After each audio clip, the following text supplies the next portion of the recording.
Canelo versus Caleb Plant. My final thoughts. Let's talk about it. Push the weight and no flex. The livest one in the section. With the runner boy, you nigga, no question. You would run a motherfucker high stepping. Hey, you never had a big enough weapon. Motherfucker never learned your lesson. I'm a 88 pack nigga. I'm a 88 pack nigga. I mean, day walker, drink blood, fangs out, full moon, motherfucker change like a hoe, nigga. I'm just a nigga from the hood trying to stack a little cheddar for the money. Fights tomorrow. Drew Titan Bronson on deck. Shout out to the mighty LDBC. Tomorrow, it's on. No excuses. Nothing. I'm excited for this, man. Who do you got?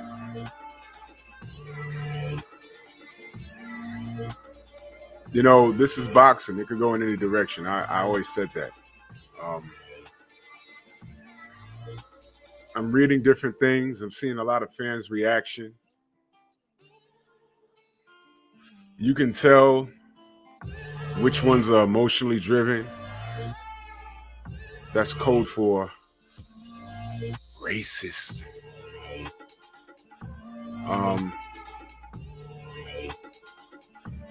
But I'm going to look at this from a fair perspective.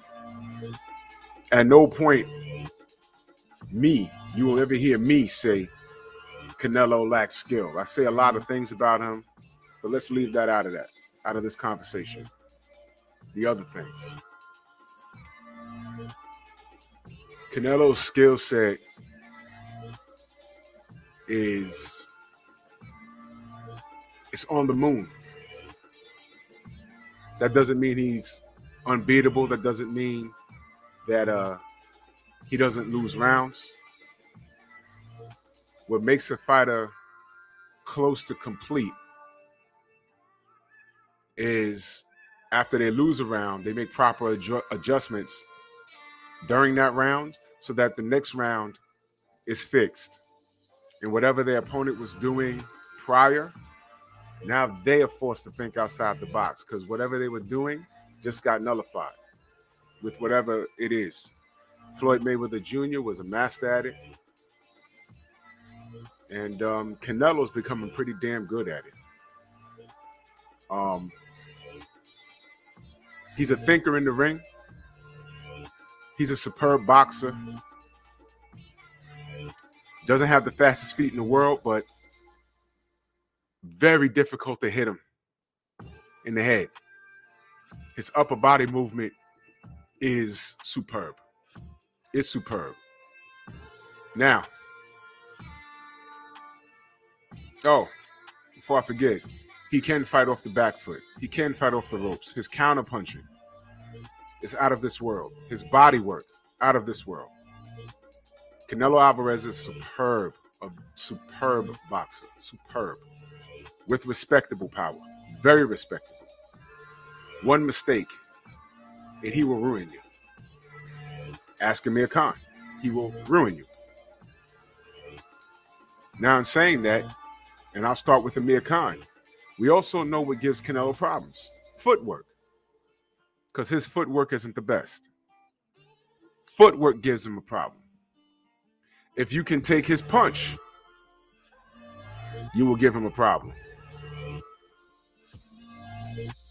Let's point out, I'm just going to jump around here. It's off the tip of my head. Let's see. Amir Khan. The speed was giving him an issue. The footwork was giving him an issue. But Canelo set a trap and got Khan out of there. Badly.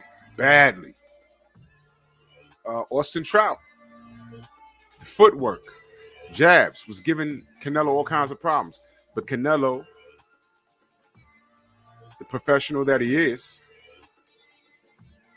did what he had to do to win the fight. There were some other things involved in that fight, but just for the sake of this conversation, I'm giving Canelo his credit.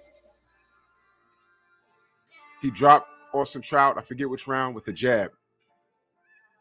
But there were a lot of spots that Canelo You saw where the issues were. Floyd Mayweather, that goes without saying. That's his only loss. Just listen to what I'm saying. That's his only loss. He couldn't touch Floyd. Couldn't touch him. Fought him in the pocket. Couldn't touch him. Andrew Lara. Again, the footwork, jabs, punching with Canelo and getting out of the way for the exchange. Brilliant stuff there. And we all know, some say Lara won the fight. Sometimes it's debatable. Sometimes, you know, when the underdog does exceptionally well against a favorite fighter, just because the fight is close, a lot of people like to say that the underdog really won. We've seen that historically. That's not true. Though, if they gave Lara the nod, I wouldn't have had a problem with it. Joe Saunders got his face broken, but he did look good in certain spots. Certain spots. So Canelo's very beatable. Canelo can have his flaws exploited, but here's the key. You have to have the right guy in front of you to exploit those issues that Canelo Alvarez has, which are limited. And my question is Caleb Plant that guy? I forgot to mention one person, Gennady Golovkin. Canelo didn't dominate. The fights that I mentioned, Canelo didn't dominate. Amir Khan was winning the fight until he got knocked out. Andrew Lara, that's a toss-up. Austin Trout.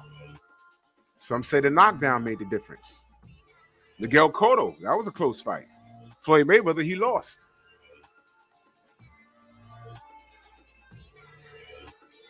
And then you look back and say, well, why didn't he fight Andre with that movement? Why didn't he fight the Charlos, who are capable of moving?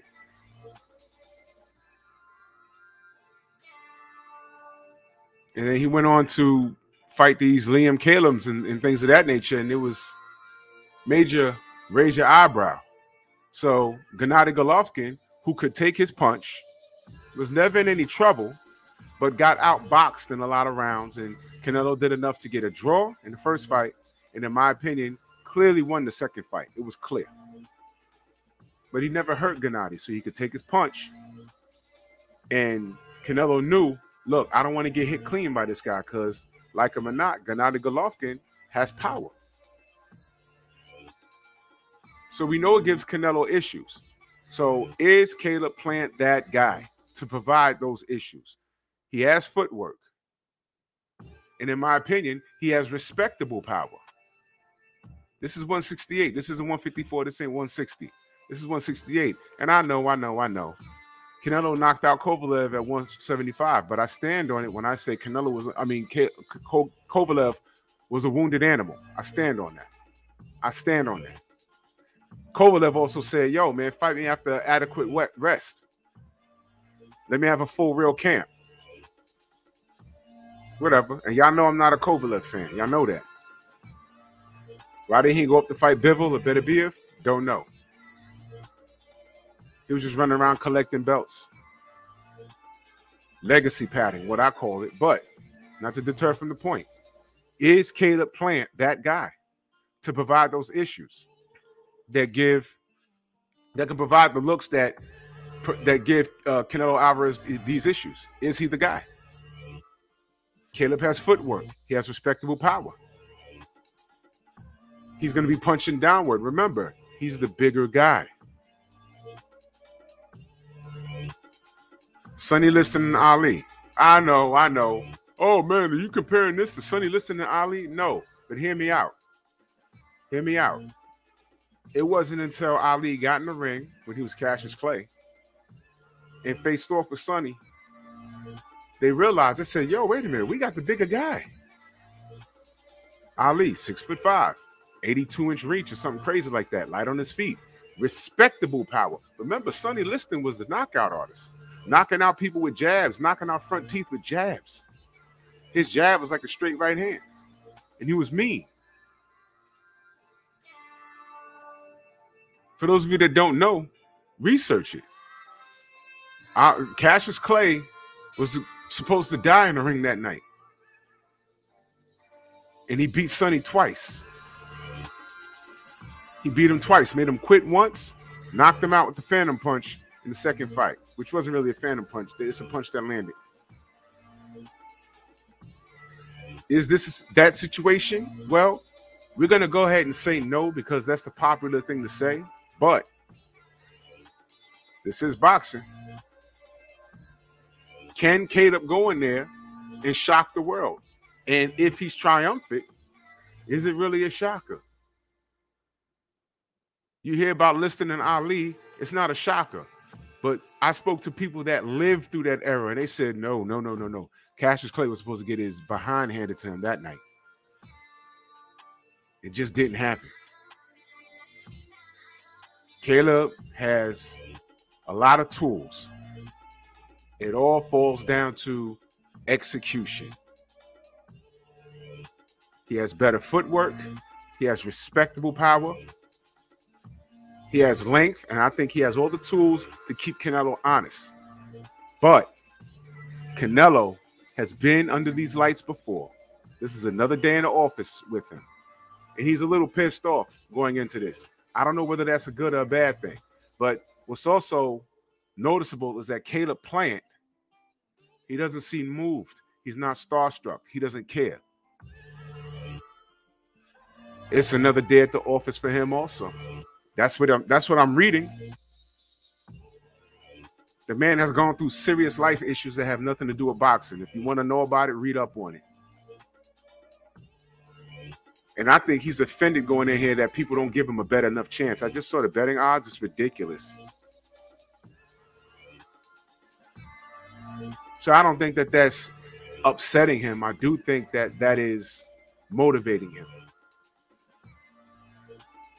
It's motivating him. And I think this fight is going to be a lot closer than people believe it is. Now, disclaimer, this is boxing. Canelo could go in there and land something early and end it in 1 to 3 rounds. But if Caleb goes in there and lands something in 1 to 3 rounds, I got to ask y'all, is it really an upset? If this goes 12 and Caleb wins, is it really an upset? If that happens, there's going to be 1,001 channels live Saturday. You got to ask yourself, emotion aside, is it really an upset? Is it really an upset? The man has tools.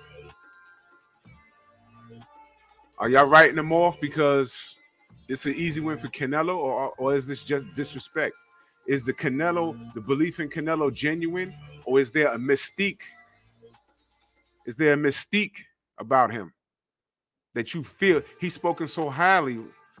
We speak so highly of him in the skill set that you think he's unbeatable. I just ran down a list of fighters that did things in their bouts against him that gave him problems. Eris Landry Lara, close fight. He never ran that back. Austin Trout did a lot of good things in that fight. He didn't dominate Miguel Cotto. Amir Khan was winning the fight until Gennady Golovkin. The first fight was debatable. The second fight, Canelo clearly won. But I saw things in there that made Canelo hesitant. The man is beatable, very beatable. Can Caleb close the deal? Now, Andre Ward's calling for a knockout. I'm not going to go that far. I will say this, though. Y'all already know I'm riding with the American, and this is no shade to Canelo. All things considered with the other stuff.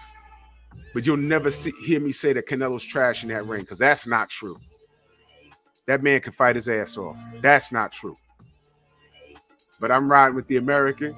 Good luck to Caleb. I hope both fighters get home safe. I hope this is all squash. I hope there ain't no long-lasting beef after this. I don't know if it's a draw, if it's a barn burner. We'll see a second fight. But I'm going to roll with Caleb. Unanimous decision, Caleb. I could be wrong. I already told y'all I'm riding with the American. If he applies what I know he has and he can be successful, especially during the championship rounds, I think he could pull it off. But this is not an easy fight. It's a 50-50 fight, but it's not easy. So those are my final thoughts on it. I'm going to ride with Caleb. Very winnable fight for Canelo. Let me say it again so you hear me. Very winnable fight for Canelo. But it's also a winnable fight for Caleb, and I'm just rooting for the American. That's just what it is. So that's my opinion. That's my final thoughts. We'll see what happens tomorrow, and we'll talk about it come Sunday. Good luck to both fighters, though. Bronx on deck. Move!